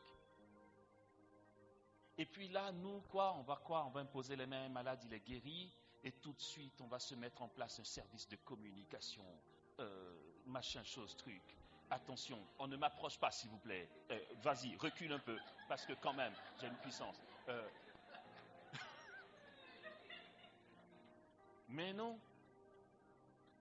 La Sainte Vierge dit à Medjugorje, je citerai toujours cette reconnaissance de ma mère qui m'aide beaucoup personnellement. Elle dit, chers enfants, faites les choses comme si vous ne les faisiez pas. Quand c'est fini, je rentre chez moi. Si je veux manger un Burger King, j'achète mon Burger King, je mange, je dors. Une fois, lors d'une école de prière, quelqu'un a été guéri. Il y a eu plusieurs guérisons. C'était en France. Et puis parmi les guérisons, une guérison quand même assez spectaculaire. Une dame connue, c'était la cathédrale de Créteil à Paris. Je veux dire, voilà, c'est la cathédrale. On la connaît, cette dame, quoi. Ok? Les paroissiens la connaissent. Tous les dimanches, il faut 2 personnes pour l'aider, la porter à aller vers la communion. Bien, le prêtre vient vers elle. On la connaît. Problème moteur, elle a eu un accident grave. Elle était ce jour-là à l'école de prière, là-bas, dans la cathédrale de Créteil à Paris. J'en savais rien. Il y avait une assemblée comme vous. À la fin de la journée, Jésus voulait guérir les malades. On est rentré dedans. Des malades ont été guéris. Ils sont venus témoigner. Pendant que les gens témoignaient de leur guérison et qu'on acclamait, d'un coup, l'assemblée crie. On dit, qu'est-ce qui se passe? Une hystérie. C'est cette dame qui s'est levée. Elle a commencé à marcher. Je vous assure, on pleurait tous. Moi j'étais là. Non, Jésus a fait ça. Purée, la vache. Mais c'était trop beau. C'est qu'elle est connue. Ce n'est pas une personne qui vient faire semblant. On la connaît. Comme un peu dans l'évangile, là, le gars à la belle pote que tout le monde voit. On la connaît. Et 2 semaines après, elle part en pèlerinage à Lourdes pour rendre grâce à Marie, parce que le jour de sa guérison, c'était le 11 février, jour de Notre-Dame de Lourdes. Elle va à Lourdes pour rendre grâce à la Sainte Vierge. Et puis son évêque qui est, parce que c'est à l'occasion d'un pèlerinage avec l'évêque qui la connaît. Il vient devant l'évêque, il dit « Bonjour Monseigneur ». Il dit « Bonjour ». Quoi? C'est toi? Elle dit oui. Non mais, qu'est-ce qui s'est passé? Et elle lui raconte. Et il dit, je t'en supplie, je veux ton témoignage par écrit. Alors, je dis ça pourquoi? C'est que quand ça s'est passé le 11 février, la semaine d'après, j'avais une autre mission sur Paris. J'y ai été, j'ai logé chez un frère de l'équipe d'école de prière. Et là, il me dit, mais vraiment, je n'ai pas fait exprès. Mais après, j'étais tout fier de la grâce en moi. Je dis, il faut le faire quand même. C'est vrai. Je suis tellement tête en l'air que Dieu fait avec. Mais je suis très tête en l'air. Côté organisation, il ne faut pas compter sur moi. Il me dit, tu sais, la dame là en question, il s'est passé ci, il paraît que ça. Je dis, quelle dame? Il dit, la dame qui a été guérie la semaine dernière. Je ne voyais plus. Il dit, tu fais exprès. Non, mais il me fallait 30 secondes pour réfléchir à ce qui s'est passé le week-end d'avant. Parce que entre les 2 week-ends, j'ai eu 2 interventions, 2 missions. En fait, pour tenir, je passe les événements. Quand je vais partir du Burkina vers la France, j'aurai toute ma concentration sur ce que je vais faire. Ce qui s'est passé là, c'est pas que je vous aime pas. Il faut que j'assume ce qui vient. Donc, je ne sais pas, inconsciemment, le système s'est mis en moi. Quand je finis un truc, j'ai fini. Je pars. Je pars et je commence à penser à ce qui va se passer de l'autre côté. D'accord? Vous allez voir, quand cette retraite va finir, ça va passer. Je vais commencer à me concentrer sur la retraite chez les pères camiliens. Au passage, c'est une petite communication au padre. Il y a une retraite chez les pères camiliens le week-end prochain. Je ne sais pas s'il reste des places, mais voilà, si ça vous intéresse, voilà. Je vais me porter là-dessus. Donc, en fait, vu que j'ai eu 2 missions entre les 2 week-ends, ça me paraissait lointain ce qui s'est passé à la cathédrale de Créteil. Du coup, quand il m'a dit le week-end dernier, je ne voyais plus. Parce que j'avais l'impression que c'était très loin. Et je dis, Seigneur, garde-moi comme ça, je t'en prie. Non, mais c'est vrai, parce que sinon, tu te dis, oh purée, c'est moi qui étais. Non, c'est l'Église qui prie. C'est l'Église qui a une onction. On a intérêt à être fils de l'Église. Je redis toujours ce truc qui fatigue certains. Je ne sais vraiment pas comment certains font pour ne pas être catholiques, je vous assure. Non, mais l'Église est si belle et a une autorité, mais laisse tomber. Nous sommes en Église. C'est pourquoi toutes les prières de l'Église s'auto-éclairent et il y a comme une entraide dans le corps du Christ. Il en dispose comme il veut. Alors, si tu te dis, j'ai prié, Dieu ne m'a pas exaucé, tu te trompes. Il ne t'a pas exaucé comme tu l'entendais dans ton raisonnement humain, mais ça ne va pas bien loin. Merci. Ouais, c'était pour donner ça, j'ai eu peur.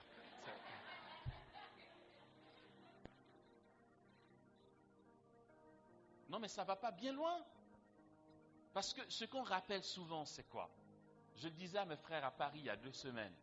Je leur dis, quand vous venez devant le Saint-Sacrement, pour vous-même, arrêtez de venir avec des intentions. Pardon, c'est du gâchis. Et si tu viens avec tu viens passer 1 heure devant Jésus. Et pendant 1 heure, tu lui dis, Jésus, je veux une nouvelle médaille. Pendant 1 heure. Je veux dire, pour dire à Jésus, j'ai besoin d'une médaille, ça prend combien de secondes? Tu as besoin que ça prenne toute l'heure.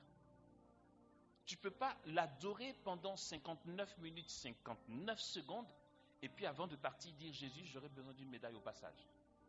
C'est fait. Quand on vient adorer, ce n'est pas pour dire des intentions, ce n'est pas pour dire des choses. On vient juste l'adorer. Et donc, je leur disais là-bas, le problème, c'est que si vous venez dire à Jésus, je veux absolument une médaille, et que pendant 1 heure vous dites ça, pardon pour la manière dont je vais formuler, mais le risque, c'est qu'il vous exauce.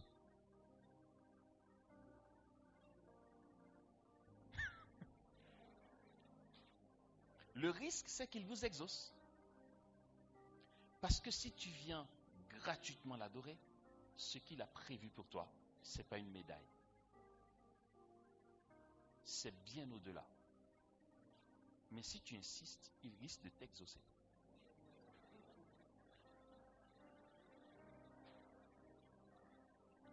Et puis, nous passons notre vie chrétienne à ça. Regardez, la plupart des chrétiens, en tout cas la grande majorité, leur vie chrétienne se résume à avoir des babioles jusqu'à l'heure de leur mort. Jésus, je veux une paire de chaussures. Il t'a exaucé. Tant pis pour toi. Ta paire de chaussures, elle va s'user.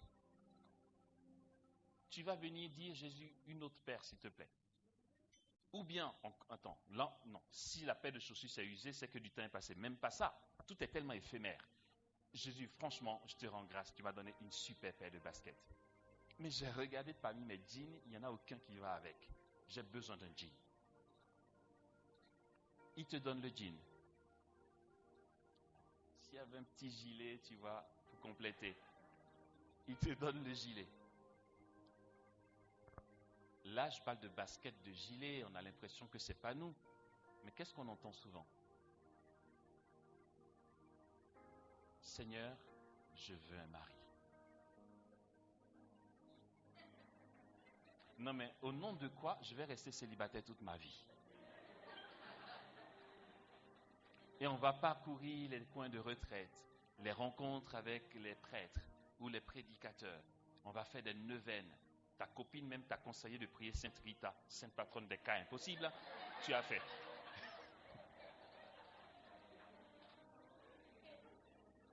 Et puis quand tu as eu le mari, mais la terre entière le sait, au groupe de prière, tu témoignes, tout le monde est content. Mais c'est comme un feu de paille parfois. Parce que le lendemain, c'est encore toi qu'on voit. Pour dire, mon père est venu vous dire que vraiment, le mari, j'ai un super mari. Alors que le père s'apprête à dire, gloire à Dieu, rendons grâce, il n'a même pas encore ouvert la bouche que tu lui dis, en fait, on n'arrive pas à avoir d'enfant.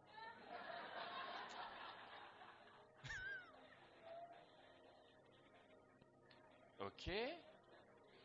Donc, en fait, là, on va encore ressolliciter Sainte Rita. Et puis, tu persévères. Non, mais pourquoi je ne prierai pas? On dit que Dieu est bon, il faut persévérer. Vas-y, tu persévères tellement qu'il t'exauce. Permettez-moi de rajouter, tant pis pour toi. Là, j'y vais dans la provoque, bien sûr. Puis tu reviens. L'enfant est souvent malade, mon père. Mais c'est de ça qu'est faite notre vie. On est chrétien pour avoir toujours un besoin. Comme si Dieu va te donner un bon travail, une grosse maison, super voiture, un super mari, de beaux enfants. Ils ont leur diplôme. Tu auras toujours un manque. Tu seras malheureux. Tu as tout ça. Et puis tu vois la dame arriver. Super fringuée, parce que Dieu l'a bénie. Dernier cri de parfum Christian Dior. Elle rentre. Pour te dire, alors qu'elle sort du château que tu vois là, que tout le monde en vit, pour te dire, mon père, je ne dors pas la nuit. Les sous que Dieu t'a donnés ne te donnent pas un bon sommeil. Tu as des gardiens, des gardes du corps, un chauffeur, des enfants aux études au States. Tu ne dors pas la nuit. Mais qu'est-ce qu'il faut pour que tu dormes? Il faut quoi d'autre? Au début, mon mari me parlait. Maintenant, il ne dit plus rien.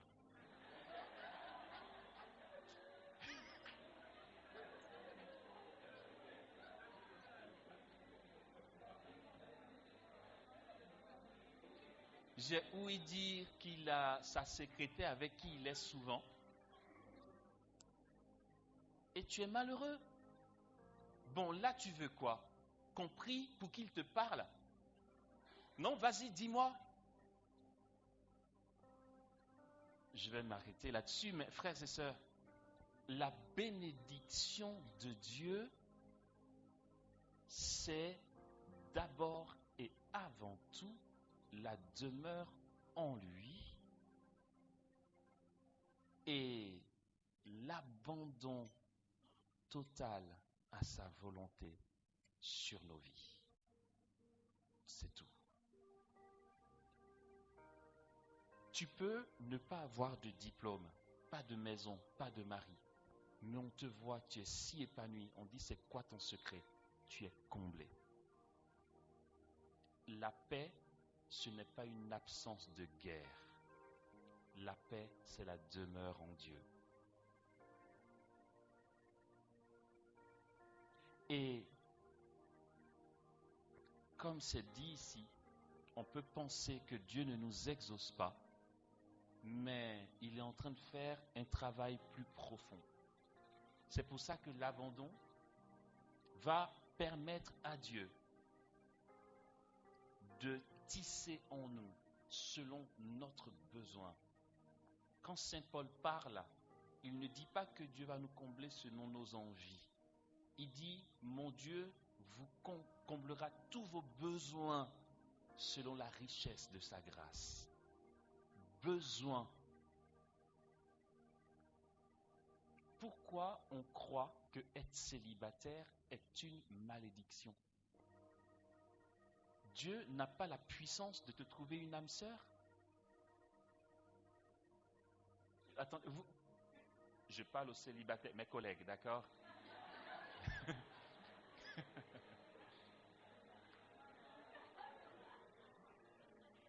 Tout à fait. Non mais pardon, vous je ne sais pas. Mais j'aime tellement mon célibat. Vous savez?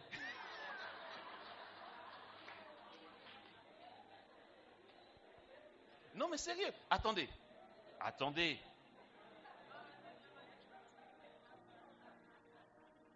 Un détail très simple. Quand je rentre chez moi, j'ai envie de manger un McDo, j'achète mon McDo. Si j'ai une chérie, elle va dire non mais il faut faire un peu d'économie, tu es tout le temps en train de manger des McDo, il va falloir que je renonce à mon McDo parce qu'il y a quelqu'un à côté.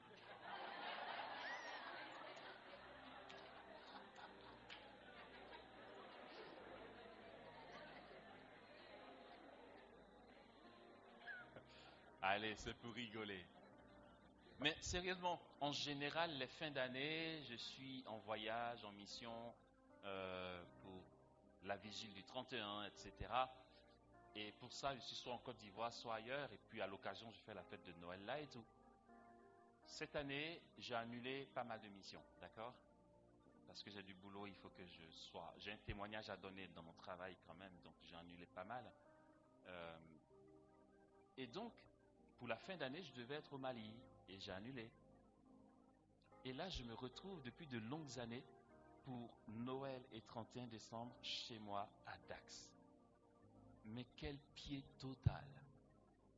Et là, j'entends, reste pas seul pour Noël, viens avec nous. J'ai dit, d'où vous avez vu que je suis malheureux? Quoi? Moi? Non, mais même pas en rêve. Petit programme, je prends ma douche, je vais à la messe. Après la messe, je rentre, je mange, je suis avec Jésus et on dort. Le kiff total, le kiff royal. Si tu veux, si tu veux, va demander un château à Dieu, ça te regarde. Moi, j'ai un petit appartement, ça me suffit. Ce dont j'ai besoin, Dieu s'en occupe. S'il y a quelque chose que j'ai pas et que j'ai pas la possibilité d'avoir, je rends grâce pour ce que j'ai. Je ne suis pas malheureux, mais du tout. Vous allez vous rendre compte le jour où vous allez vous marier, pour les célibataires qui cherchent une âme sœur, qu'en fait, votre liberté dont vous bénéficiez aujourd'hui, vous l'aurez plus. Vous allez regretter ce temps-là.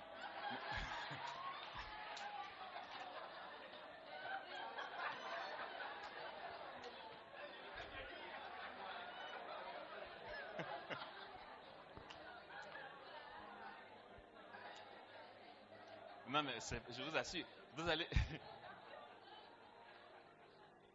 Là où tu viens du salon, ton chéri est là, vous venez juste d'échanger quelques paroles, tu rentres en chambre, tu es seul et tu fais... Jean, mais quel boulet! Comme un papier, je m'arrête. un papy qui arrive au chantier. Vous savez, les personnes, c'est en France, hein, ils sont à la retraite, mais bon, ils font du bénévolat, tout ça. Il arrive dans le froid avec sa petite veste, il salue les autres avec qui il bosse. Et son, son ami lui dit, bonjour chef. Il dit non, sous-chef, je suis marié.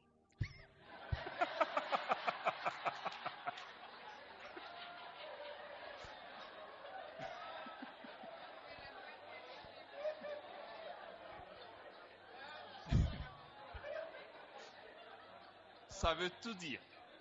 Ça veut tout dire. Il dit non, je rectifie, sous-chef, je suis marié. Un ami me disait, non mais tu sais, après, je ne suis pas misogyne, hein, je kiffe les femmes, je vous aime de tout mon cœur, c'est pas ça, c'est des anecdotes, d'accord? Faites pareil pour les hommes, hein, n'allez pas dire qu'on vous accuse, vous pouvez aussi faire des anecdotes sur nous. Un ami avec qui j'étais en voiture qui me dit, non mais la femme c'est un mystère. Quand la femme veut quelque chose, elle est super lucide, mais elle est super précise, surtout. Et puis quand elle ne veut pas comprendre, elle dit je ne comprends pas.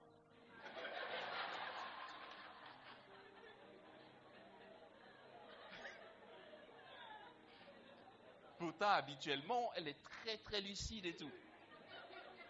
Il dit parfois, il y a un truc logique, tu lui dis chérie, on fait ça, mais non, machin, parce que c'est tellement évident que c'est ça qu'il faut faire.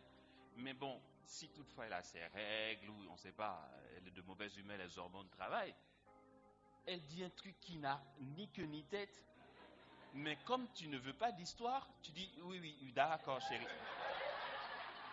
Ok. Et là, quand tu pars au boulot seul dans ta voiture, me dit-il, tu dis mais purée quoi.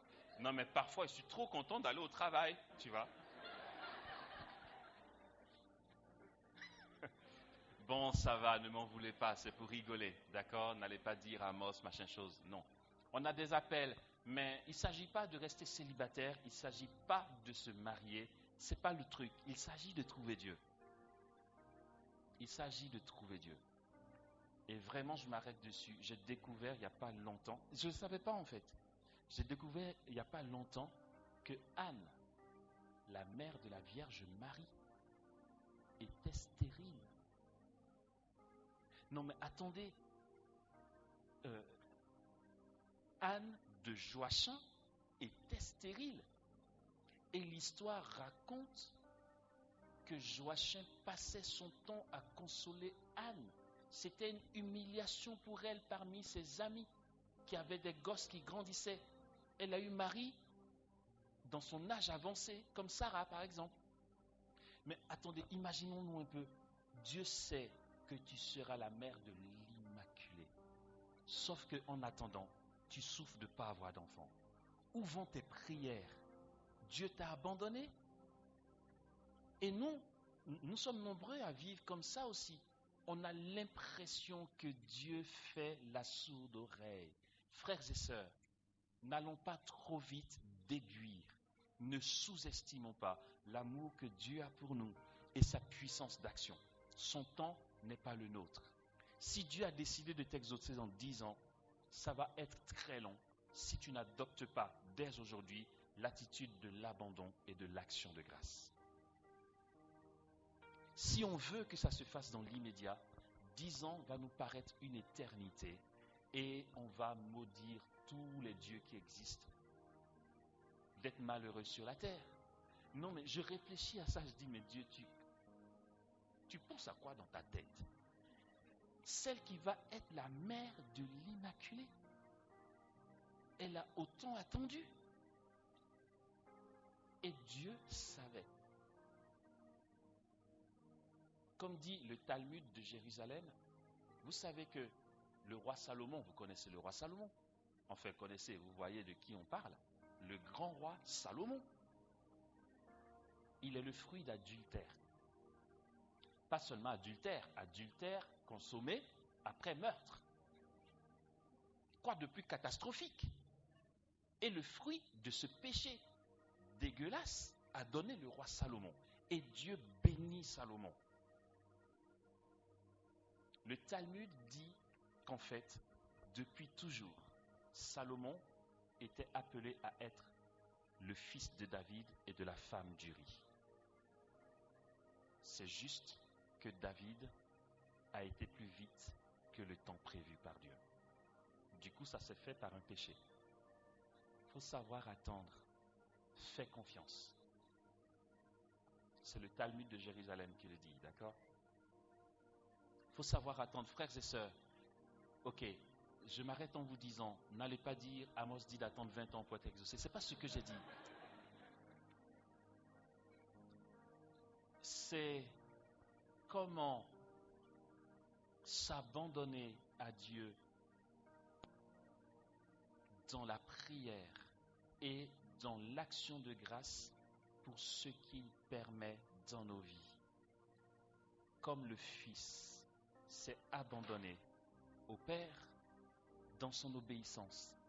Nous l'avons dit cet après-midi, son obéissance lui a donné de vivre un sacrifice parce que ça lui a coûté et ça lui a valu le titre de grand prêtre.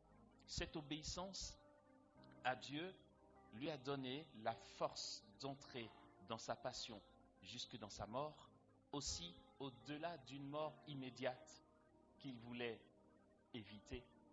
Son Père le fortifie, mais lui donne de vaincre la mort éternelle au point que le Christ ne peut plus mourir. Et le tremplin de cet exaucement, c'est quoi?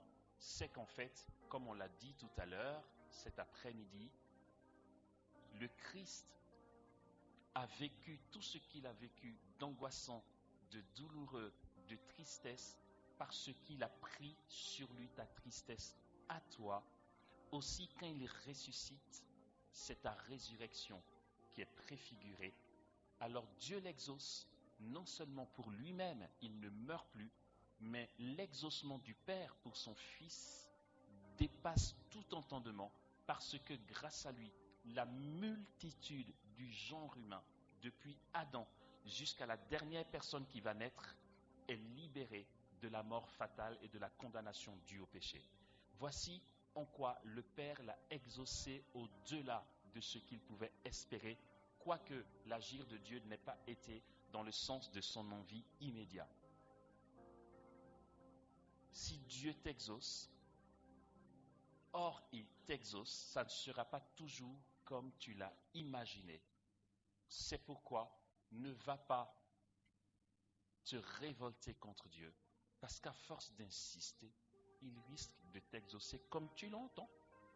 Laisse-le te donner infiniment au-delà de ce que tu peux demander ou concevoir.